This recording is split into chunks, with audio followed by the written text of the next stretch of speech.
Just another example. Trying to bring out the idea of opportunity cost here. This is from a quite well-known health economist, Nancy Devlin, and when she was at City University, she used to use these lectures, and I borrowed this slide. When I say borrowed, well, it's borrowed. She borrows mine, I borrow hers. It's sort of, actually it's a bit of social capital at work, perhaps. When she did this calculation, IVF, in vitro fertilization, so it's assisting women with assisting couples with their, improving the chance of pregnancy. So for each course of IVF, you could have had 1/3 of a cochlear implant sort of in the ear. Now obviously you don't have thirds of implants. For 3 courses IVF, you could have had 1 cochlear implant. Or back then, it looks as if you could have 1 heart bypass operation. Quite a simple bypass graft, I think, at that cost. Or you could have 11 cataract removals. We could have 150 MMR, measles, mumps, rubella. This is just trying to highlight that whenever you do one thing, you're giving us something else up. Or, according to her calculation, 1/1000th of a Challenger 2 military tank. Now I'm surprised. I'd have thought you'd be giving up more like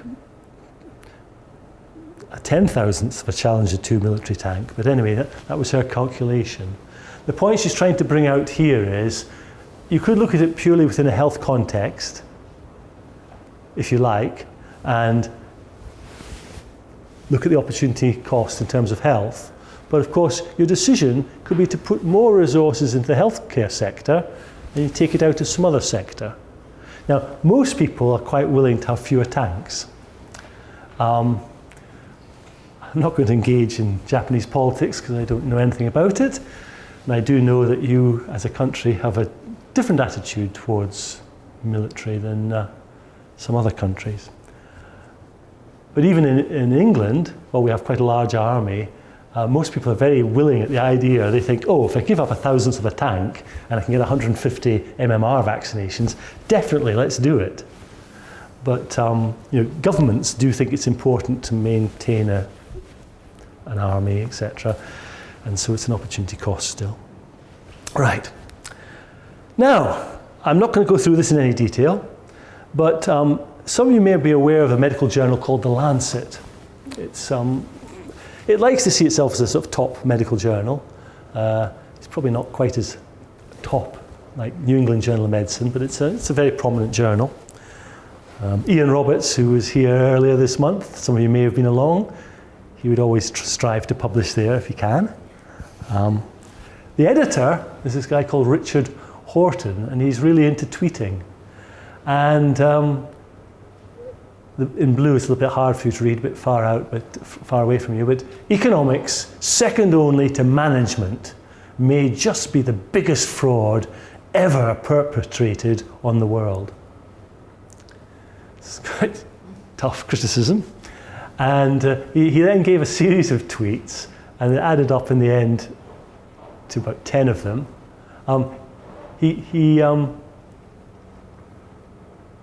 Well, I don't know his state of mind at the time or whatever, but anyway, I won't go through them all, but he's very critical of economics.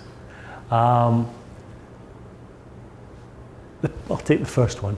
The promise economics offers is seductive. How to allocate scarce resources, I've just been claiming this, in society. It's a false promise. It's almost Trumpian or Trump-esque, isn't it? Just state something, it's wrong, and it suddenly becomes fact. What ones I particularly like? Number 5, economists see health as an economic good. It is an opportunity cost, I've been telling you this, with zero intrinsic value. Now this is just so wrong. Where do I start in explaining it? The whole point is health has value. We want more health.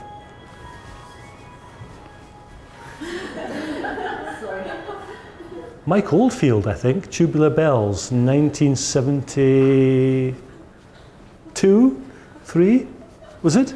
Tubular Bells? I have no idea what kind of... Oh, all right. It's quite a famous bit of music, Tubular Bells. I've just not... 1970 something. Okay, I'm sorry. Yeah, health has value. That makes it an economic good. It's not an economic bad, it's a good. We want it, we want more of it. To get more of it, we do incur opportunity costs. We have to give up something else. We can't just sort of wish it, say, oh, look, we really value health, let's have more health. We've got to take action to get that, and the actions will have consequences elsewhere.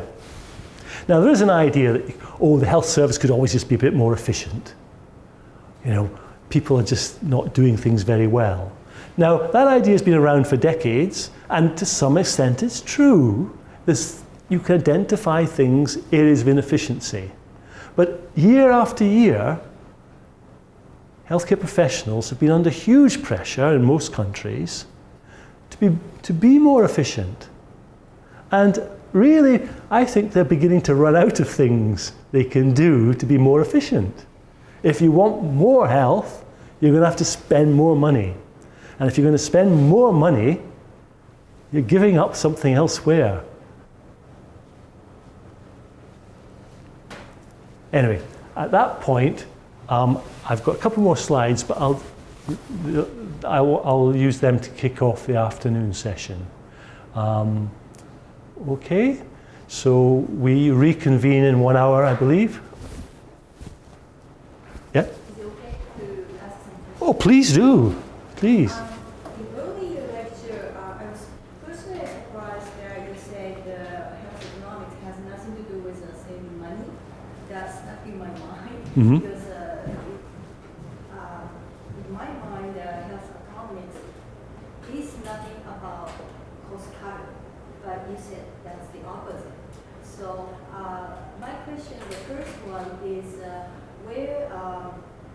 how does cost effectiveness is talked about among health economics? Right. Yes. Saving money is not what we're about. We're about getting more benefit from existing resources.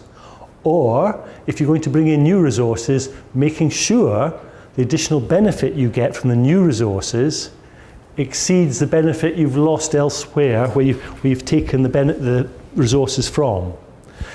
Cost effectiveness, yes, we are very much interested in, because cost effectiveness puts the resource use together with the benefits. And you don't want to look at them in isolation. We don't want to just look at benefit, because we need to consider what it's costing us to produce the benefit. Then my second question is, if you say cost effective, to whom? Right. I guess what I've got in mind largely are publicly funded healthcare systems. So, not for the individual patient, but the patient as a tax-paying citizen. After all, it's not the government's money, it's our money. We give it to them, or they take it from us in the form of taxes. So it is our money. So it's the public perspective. And so what's cost effective for the public? Now, for the individual patient, I think I'm glad you raised that. That's a good point. What's good for the patient in terms of costs and effects could be quite different, because for the patient, in some systems, the cost they incur is very low and they get the benefit. So I'm thinking predominantly from the system point of view, and in particular a publicly funded system, where the greater body of patients, as citizens, we are providing the resource that the health service is then using. And the question is, how do we get more health benefit from that resource? Does that? I'm sure we can come back to this as a theme. I think that's a big theme. Yes. Area. Okay, I think we might return to that in the afternoon session. Okay, thank you. Well, enjoy your lunch.